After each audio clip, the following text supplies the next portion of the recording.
July 6వ తారీఖు నాడు ఇక్కడ ప్రజాభవన్లో రేవంత్ రెడ్డి గారిది చంద్రబాబు నాయుడు గారిది మీటింగ్ అయ్యి హైదరాబాద్ బిర్యానీ ఆయనకు పెట్టిన తర్వాత ఈయన గోదావరి నీళ్ళన్నీ కట్టగట్టి గిఫ్ట్ లాగా ఆయనకి ఇచ్చిన తర్వాత అదే జూలై 15 నాడు సెంట్రల్ గవర్నమెంట్ ఏజెన్సీతో బనకచెర్ల పోలవరం అనేటటువంటి లింకేజ్ ప్రాజెక్టు ప్రారంభమైంది. ఇది 100కి 100% వాస్తవం. ఈ విషయం మీద ఆంధ్ర ప్రాంత మేధావులు కూడా నిన్న ప్రెస్ మీట్ పెట్టిండ్రు.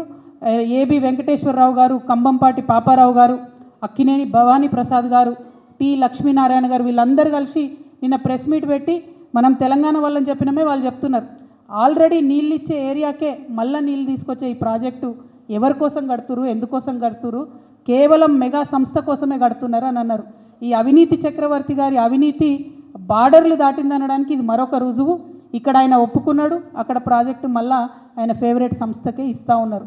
ఇవన్నిటి అంశాల మీద కూడా ముఖ్యమంత్రి గారు ప్రజలకు తక్షణమే వివరణ ఇవ్వాలి. ఈ రోజు వరకు తెచ్చిన అప్పు ఎంతనో చెప్పాలి, తెచ్చినటువంటి అప్పును మీరు ఏం చేసిందో కూడా డీటెయిల్గా వివరణ ఇవ్వాలని చెప్పి నేను రాష్ట్ర ప్రభుత్వాన్ని, ముఖ్యంగా ముఖ్యమంత్రి రేవంత్ రెడ్డి గారిని డిమాండ్ చేస్తూ ఉన్నాను.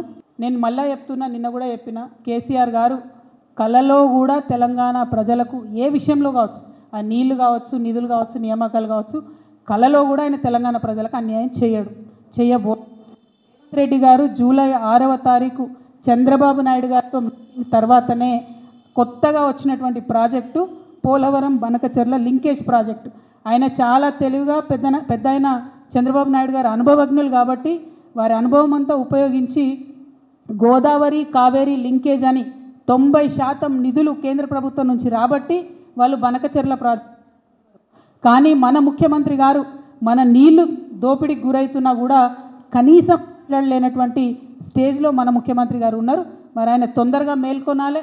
అప్పుడే జూలై 2024లోనే పనులు అయితే ప్రారంభమైనాయి. ఇప్పుడు మేల్కొని మేము ఆపేస్తాం బనకచెర్లను అని చెప్పి గప్పాలు కొడుతున్నారు మంత్రులు తప్పితే చేసిందేమీ లేదు. ఇప్పటి వరకు కూడా అపెక్స్ కౌన్సిల్ మీటింగ్ అడుగుతలేరు, మోడీ గారిని ప్రశ్నిస్తలేరు. సో 100% ఇది నాటకం తప్పితే నిజం కాదని చెప్పి నేను భావిస్తూ ఉన్నాను. ఆంధ్ర బిర్యానీ ఎట్లుంటుందో కేసీఆర్ సార్ చెప్పిండు కదనే, మనం ఆంధ్రలో ఏం తింటాం. కానీ ఇక్కడ హైదరాబాద్లో చంద్రబాబు నాయుడు గారిది రేవంత్ రెడ్డి గారి మీటింగ్ అయిపోయిన తర్వాతనే మన కేంద్ర ప్రభుత్వ సంస్థ వాటర్ లింకేజ్ ఏదైతే ప్రాజెక్ట్ ఉంటుందో ఆ డిస్కషన్ ప్రారంభమైంది. అది ఆధారాలతో సహా ఉన్నది. జూలై 15న వాళ్ళు మీటింగ్ పెట్టుకున్నారు. సో ఇందులో కొత్తదనం ఏం లేదు. కేవలం చంద్రబాబు నాయుడు గారికి ఎదురు చెప్పలేనటువంటి ఒక అచేతన స్థితిలో మన రాష్ట్ర ముఖ్యమంత్రి గారు ఉండడం నిజంగా కూడా మన రాష్ట్ర ప్రజల యొక్క దౌర్భాగ్యం. నిన్న కేంద్రం క్యాబినెట్ పెట్టుకున్నది. పూణేలో 3500 కోట్లు పూణే మెట్రోకి ఇచ్చిరు.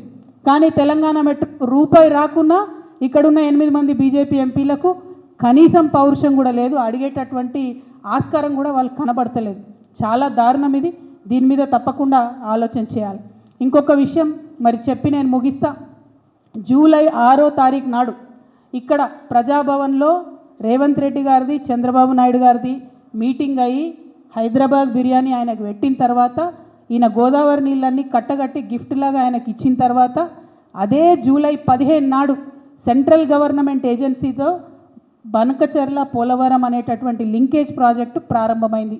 ఇది 100కి 100% వాస్తవం. ఈ విషయం మీద ఆంధ్ర ప్రాంత మేధావులు కూడా నిన్న ప్రెస్ మీట్ పెట్టిండ్రు. ఏబి వెంకటేశ్వరరావు గారు, కంబంపాటి పాపారావు గారు, అక్కినేని భవానీ ప్రసాద్ గారు, టి లక్ష్మీనారాయణ గారు వీళ్ళందరూ కలిసి నిన్న ప్రెస్ మీట్ పెట్టి మనం తెలంగాణ వాళ్ళని చెప్పినమే వాళ్ళు చెప్తున్నారు.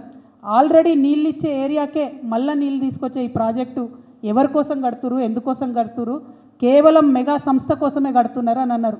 ఈ అవినీతి చక్రవర్తి గారి అవినీతి బార్డర్లు దాటిందనడానికి ఇది మరొక రుజువు. ఇక్కడ ఆయన ఒప్పుకున్నాడు, అక్కడ ప్రాజెక్టు మళ్ళా ఆయన ఫేవరెట్ సంస్థకే ఇస్తూ ఉన్నారు. ఇవన్నిటి అంశాల మీద కూడా ముఖ్యమంత్రి గారు ప్రజలకు తక్షణమే వివరణ ఇవ్వాలి. ఈ రోజు వరకు తెచ్చిన అప్పు ఎంతనో చెప్పాలి, తెచ్చినటువంటి అప్పును మీరు ఏం చేసిందో కూడా డీటెయిల్గా వివరణ ఇవ్వాలని చెప్పి నేను రాష్ట్ర ప్రభుత్వాన్ని, ముఖ్యంగా ముఖ్యమంత్రి రేవంత్ రెడ్డి గారిని డిమాండ్ చేస్తూ ఉన్నాను.